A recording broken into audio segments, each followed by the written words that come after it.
Morning students. Last time हमने पढ़ा था डाई हाइब्रिड क्रॉस क्या होता है, यानी कि दो कैरेक्टर्स जब ट्रांसमिट होते हैं एक से दूसरी जनरेशन में तो एक दूसरे के ऊपर उनकी डिपेंडेंसी क्या होती है, आगे के रिजल्ट्स क्या होते हैं। इसको हमने पुनेट स्क्वायर बना के देखा था और एग्जांपल लिया था हमने पी सीड्स का, है ना, येलो ग्रीन और राउंड और रिंकल्ड, वो वाला एग्जांपल लेकर। तो आज हम देखेंगे ओपन पेज 80। यहाँ पर उसी जो डाई हाइब्रिड क्रॉस था उसी से जुड़ा हुआ एक तीसरा लॉ है जो कि थर्ड लॉ कहलाता है मेंडल का। वो है लॉ ऑफ इंडिपेंडेंट असॉर्टमेंट। ठीक है, ये लिखा भी हुआ है। इसका स्टेटमेंट देखो बुक में जो दिया है, पहले वो पढ़ लेते हैं। Law states that when two pairs of alleles are combined in a hybrid, segregation of one pair of character is independent of the other pair of character. इसका मतलब ये हुआ, अब देखो फिर से इस डायग्राम में देखो, अगर सीड पेरेंट का राउंड और येलो था और दूसरे पेरेंट का रिंकल्ड और ग्रीन था, तो इसका मतलब ये जो सीड की शेप और सीड का कलर है ये एक दूसरे से इंडिपेंडेंट होने चाहिए। ठीक है, यानी कि राउंड वाला जो शेप है वो ग्रीन के साथ भी आनी चाहिए जैसा कि हमें क्रॉस में देखने को मिला, और रिंकल्ड वाला जो था वो येलो के साथ भी आना चाहिए जैसा कि हमें इस क्रॉस में देखने को मिला। इसका मतलब ये जो तीसरा लॉ है, लॉ ऑफ इंडिपेंडेंट असॉर्टमेंट, वो इस क्रॉस पे लागू होता है क्योंकि नॉन पेरेंटल कॉम्बिनेशन भी बन रहे हैं। पहले हम क्या देख रहे थे कि राउंड वाले जितने भी सीड थे पेरेंट के केस में या F1 जनरेशन के केस में सब राउंड वाले सब येलो थे और रिंकल्ड वाले सब ग्रीन थे। लेकिन F2 जनरेशन में हमने क्या देखा कि राउंड वाले जो हैं वो ग्रीन भी होने लगे और रिंकल्ड वाले येलो भी होने लगे, यानी कि अब नॉन पेरेंटल कॉम्बिनेशन बनने लगे। तो इसका मतलब वो जीन्स जो एक दूसरे से अलग अलग होती हैं एक दूसरे से इंडिपेंडेंटली असॉर्ट होती हैं, ये लॉ ये कहता है। तो इसका स्टेटमेंट मैं यहाँ लिख देता हूँ, genes independent of each other are assorted independently।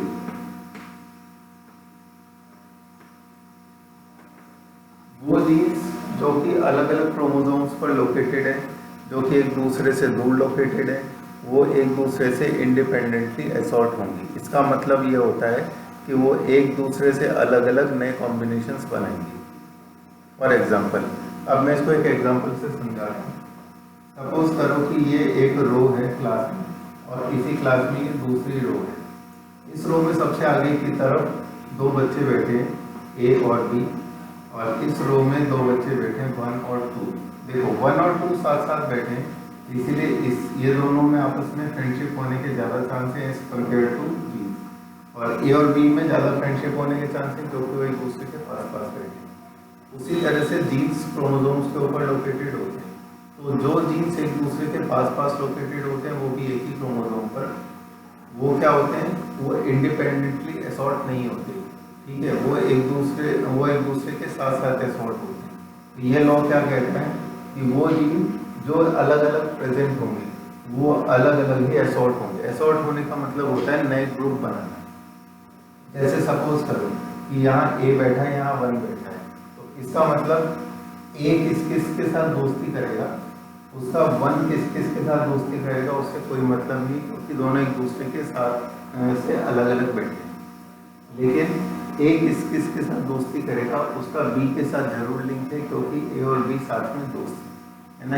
ये यहाँ पर समझने वाली बात है कि वो जीन्स जो एक दूसरे से अलग अलग प्रेजेंट होती हैं, जैसे ए और 1, वो एक दूसरे से अलग अलग कॉम्बिनेशन इंडिपेंडेंटली बनाती है ना, एक दूसरे से उनका कोई लिंक नहीं होता। यह है लॉ ऑफ इंडिपेंडेंट असॉर्टमेंट का स्टेटमेंट। अब हम बढ़ते हैं आगे। नेक्स्ट है chromosomal theory of inheritance.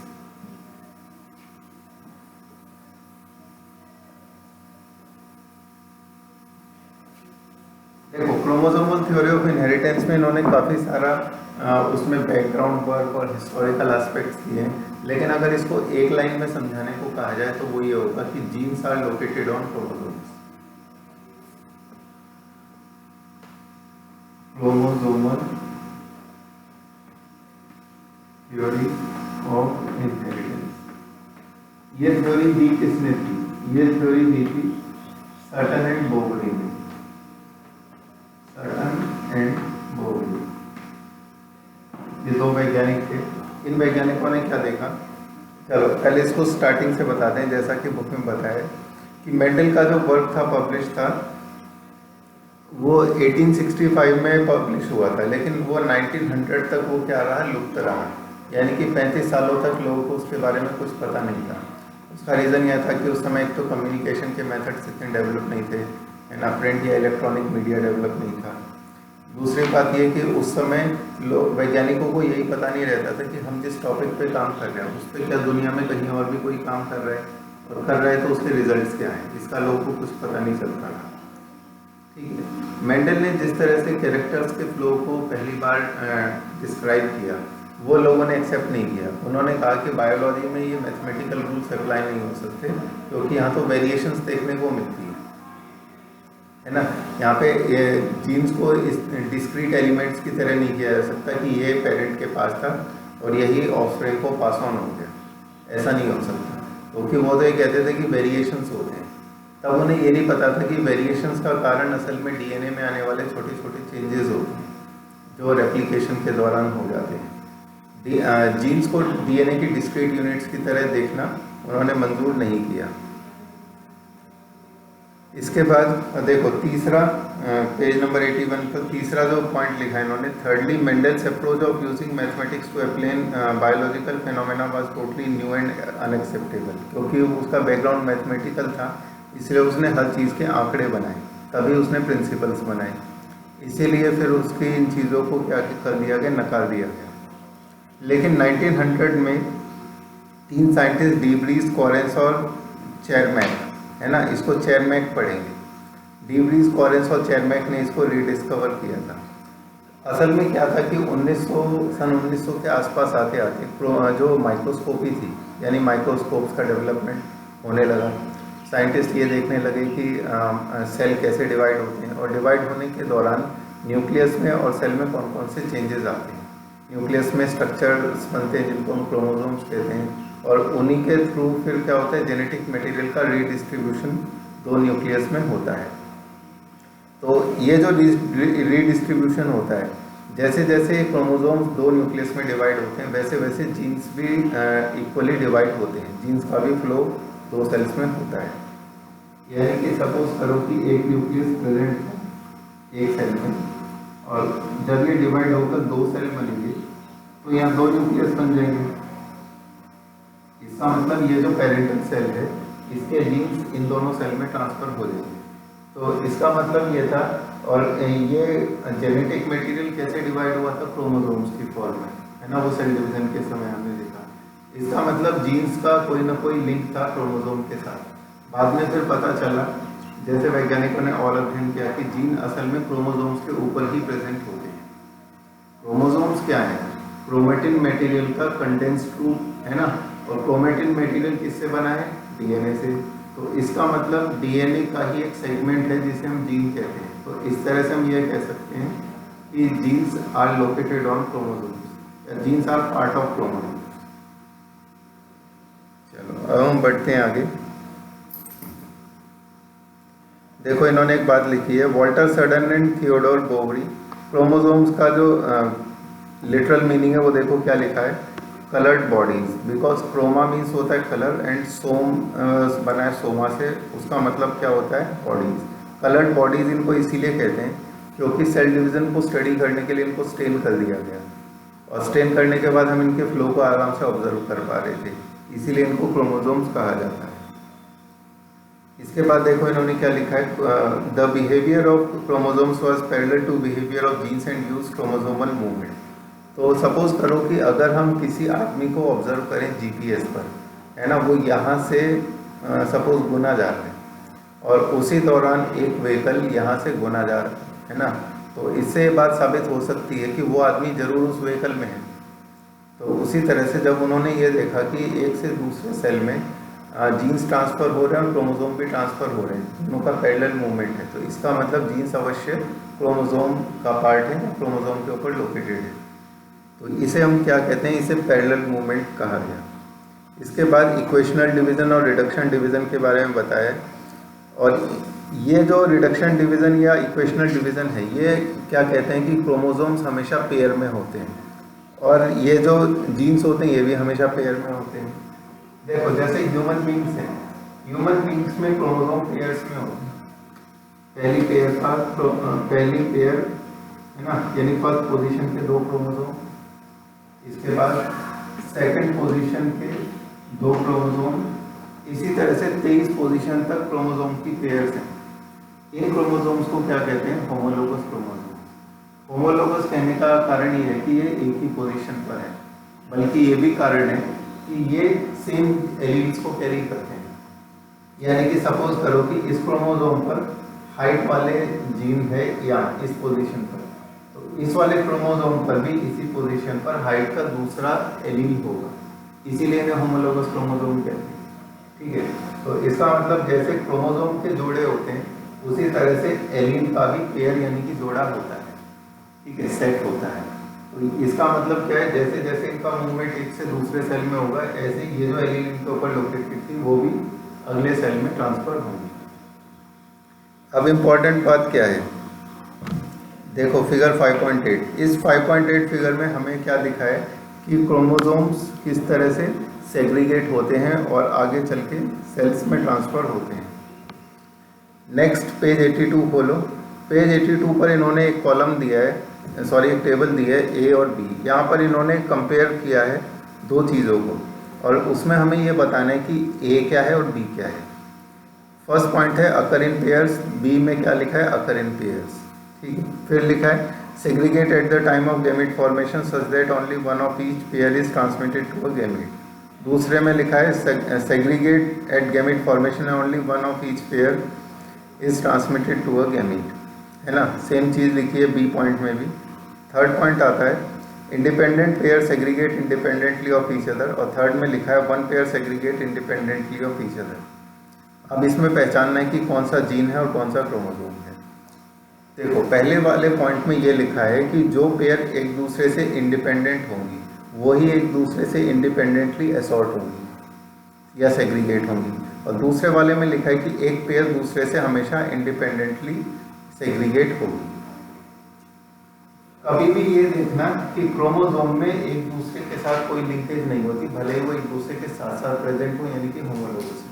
Linkage हमेशा किस में होती है? लिंकेज उन जीन्स में होती है जो एक क्रोमोसोम पर प्रेजेंट होती है, एक दूसरे के साथ साथ प्रेजेंट होती है। इसीलिए तो इससे क्या पता लगता है? इससे ये पता लगता है कि पहला वाला जो कॉलम है वो असल में जीन्स का कॉलम है, क्योंकि उन्होंने लिखा है कि जो इंडिपेंडेंट पेयर होगी एलील की वही एक दूसरे से इंडिपेंडेंटली असॉर्ट होंगी। अगर वो इंडिपेंडेंट नहीं है तो वो एक दूसरे के साथ साथ जाएंगी जहाँ भी जाएंगी, है ना। अगर जैसे मैंने ए और बी का एग्जांपल दिया था कि ए और बी अगर साथ साथ हैं तो साथ साथ ही वो नेक्स्ट जनरेशन में भी ट्रांसफ़र होंगी अगले सेल में।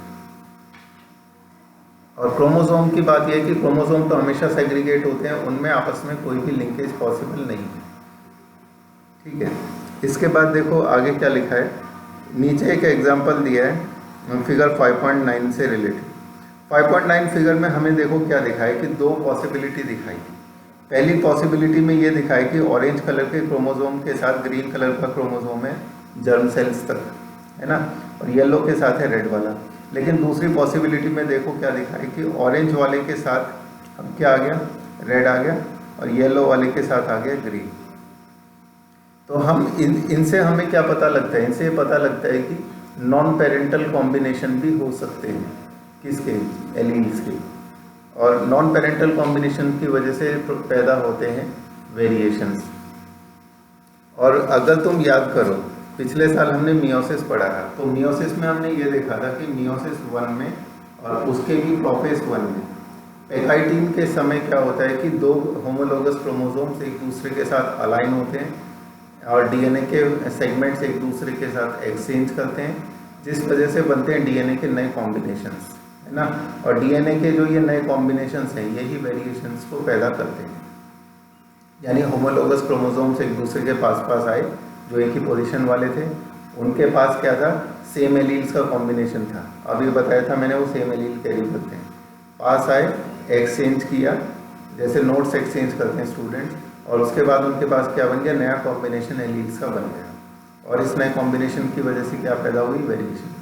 और ये जो overlapping and exchange of genetic material होता है ये बहुत ज़्यादा वेरी करता है, और इसी वजह से जितने भी गैमीट्स बनते हैं ऑर्गेनिज्म में, सेक्सुअली रिप्रोड्यूसिंग ऑर्गेनिज्म में, सब एक दूसरे से अलग अलग डिफरेंट टाइप के बनते हैं। अब आओ नेक्स्ट पेज पर। Certain and Boveri argued that pairing and separation of a pair of chromosomes would lead to segregation of pair of factors। चलो ये तो मैंने बता ही दिया। अब बात आती है थॉमस हंट मॉर्गन की। थॉमस हंट मॉर्गन यानी कि टी.एच. मॉर्गन, जिनका नाम यहाँ पर दिया है, इन्होंने एक ऑर्गेनिज्म के ऊपर काम किया था, मॉडल ऑर्गेनिज्म, जिसका फोटो फिगर 5.10 में दिया है, ड्रोसोफिला मेलानोगैस्टर।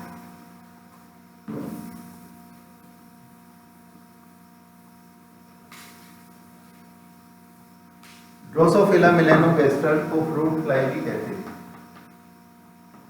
ये वो फ्लाई होती है जो कि कई बार हमें केलों पे या पुराने फलों के ऊपर छोटी छोटी बहुत ही मक्खियाँ जैसी भिनभिनाती हुई दिखती हैं, यानी हाउस फ्लाई से बहुत छोटी होती है। और ये जो होती हैं इन हाउस फ्लाइज को, सॉरी, इन फ्रूट फ्लाइज को ऑब्जर्व किया जा सकता है उनके कैरेक्टर्स के बेसिस पर। मेल और फीमेल में डिमार्केशन आराम से किया जा सकता है, जैसा कि फिगर में भी दिखा है। इसमें इन्होंने मॉडल ऑर्गेनिज्म की तरह इसको इसीलिए स्टडी किया कि इसका लाइफ साइकिल छोटा होता है ना, लैब कंडीशंस में इसको आराम से कल्टीवेट किया जा सकता है, बहुत सारे ये अंडों को एक साथ जन्म देती है, ठीक है। देखो इन्होंने लिखा है कि 2 वीक में इसकी लाइफ साइकिल पूरी हो जाती है। सिंगल मीटिंग की वजह से large number of progeny flies यानी अंडे पैदा होते हैं, और डिफ्रेंसिएशन भी है दोनों सेक्सेस में, यानी मेल और फीमेल अलग अलग दिखता है, उनके विंग की शेप है ना, उनका आई कलर, इन सब चीज़ों की वजह से वो अलग अलग दिखता है। तो इससे हमें फ़ायदा क्या हुआ, थॉमस हंट मॉर्गन ने किया क्या, उन्होंने इन एक्सपेरिमेंट्स के द्वारा ये देखा कि ये जो कैरेक्टर्स होते हैं जैसे कि आई कलर, विंग शेप, है ना, और उस ऑर्गेनिज्म का जेंडर, यानी कि वो मेल है या फीमेल है, क्या इनका आपस में कोई लिंक है, क्या ये एक दूसरे से इंडिपेंडेंटली असॉर्ट होते हैं। फॉर एग्जांपल, अगर कोई मेल फ्लाई है और उसकी आई का कलर वाइट है, और एक फीमेल है और उसकी आई का कलर रेड है, तो क्या ये कैरेक्टर एक दूसरे के साथ ही ट्रांसमिट होते हैं, यानी कि प्रोजेनी में जितने मेल दिखेंगे क्या उन सबकी आई का कलर वाइट होगा या कुछ का रेड भी हो सकता है, और जितनी फीमेल होंगी क्या उन सबका रेड होगा या कुछ का वाइट भी हो सकता है। इन चीज़ों को उन्होंने स्टडी की और ये पाया कि कुछ कैरेक्टर ऐसे होते हैं जो एक, यानी कुछ एलील्स ऐसे होते हैं जो एक दूसरे के साथ लिंक्ड होते हैं, और कुछ ऐसे होते हैं जो लिंक नहीं होते हैं। उनका लिंक होना या ना होना वो इस बात पर डिपेंड करता है कि वो जो एलील हैं जिनकी हम बात कर रहे हैं क्या वो सेम क्रोमोसोम पर हैं, और अगर सेम क्रोमोसोम पर हैं तो क्या वो पास पास लोकेटेड है, यानी कि उनके बीच के डिस्टेंस पर। जैसा मैंने अभी क्लास का एग्जांपल लिया था कि जो स्टूडेंट एक दूसरे के पास पास बैठे थे उनमें आपस में फ्रेंडशिप यानी कि लिंकेज थी, ठीक है। तो नेक्स्ट जो टॉपिक है हमारा वो लिंकेज एंड रिकॉम्बिनेशन, वहाँ पर इसको और डीप में पढ़ेंगे कि जो एलील्स एक दूसरे के पास पास लोकेटेड होती हैं, एक ही क्रोमोसोम पर लोकेटेड होती हैं, उनमें लिंकेज की पॉसिबिलिटी ज़्यादा होती है और तब वो रिकॉम्बिनेशन नहीं बनाती। जैसे सपोज करो कि जेंडर वाली जीन और आई कलर वाली जीन अगर एक दूसरे के पास पास होगी, यानी कि उसमें लिंकेज होगी, तब सारे मेल हमेशा वाइट आई वाले होंगे, और अगर ये आई कलर वाली जीन दूर होगी तो मेल जो होगा उसमें वाइट हो भी सकता है और कोई और कलर भी यानी रेड भी हो सकता है। तो यानी वो डिस्टेंस पर डिपेंड करता है। चलो बाकी हम करेंगे नेक्स्ट पीरियड में लिंकेज एंड रिकॉम्बिनेशन से। Thank you.